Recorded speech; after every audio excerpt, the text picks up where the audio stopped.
Here's an old saying everyone knows: happy wife, happy life. But you know what nobody ever says? Happy husband, happy life. Because apparently, men's happiness doesn't matter. Just keep her satisfied. Sacrifice your time, your energy, your goals. Ignore your needs. And maybe you'll be allowed to exist peacefully in your own home. But something has changed. Men are opting out entirely. They're choosing single life over this one-sided deal.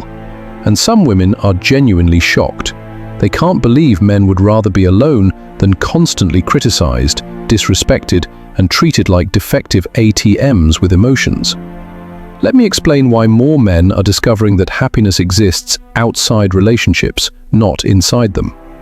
The fundamental lie destroying modern marriages is the idea that men must sacrifice everything to keep their partner satisfied. Not happy together, not mutually fulfilled, just her satisfaction. Your dreams become secondary, your peace becomes optional, your needs become selfish. This creates a dynamic where only one person's well-being matters, and it's not yours. I once counseled a man who hadn't taken a vacation in 5 years because his wife didn't feel like traveling.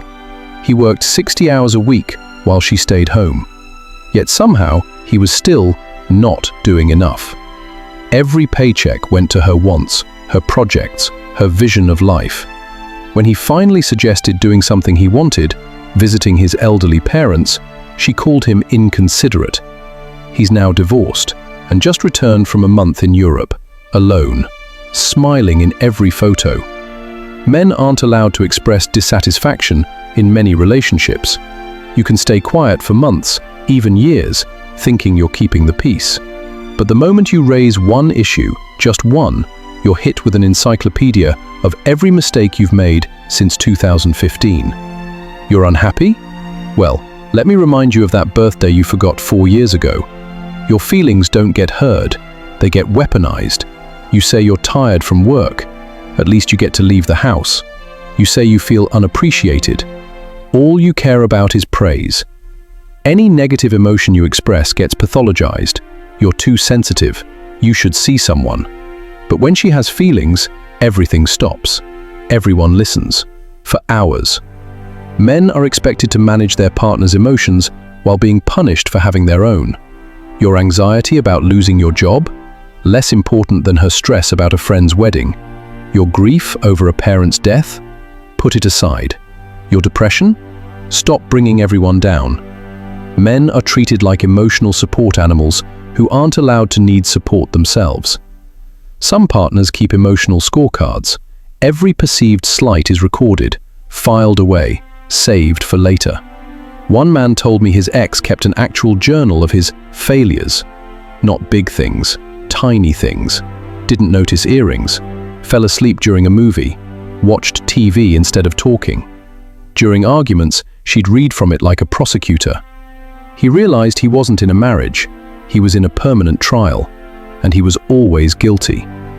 Then there's the attack on men's hobbies and peace. You play video games? You're childish. You go to the gym? You're vain or cheating. You work on your car? You care more about machines than family. You watch sports? You're wasting time. Men sell motorcycles, quit bands, leave sports leagues, abandon hobbies. Not to improve the relationship, but to reduce conflict. And guess what? It never works. Because the problem was never the hobby. The problem was you having joy that didn't revolve around her. Some people argue that men should just build purpose, discipline, and direction. And yes, boundaries help. Confidence helps. But notice the trap. It still puts the entire burden on men. She'll be kind if you're perfect enough. She'll respect you if you perform well enough. She'll behave well if you earn it constantly. That's not partnership. That's conditional decency.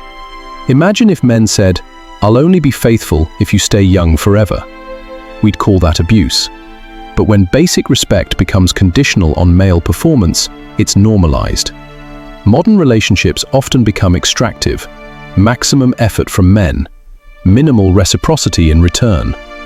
Some people are taught their presence is the gift, that men should feel lucky for any attention, even negative attention.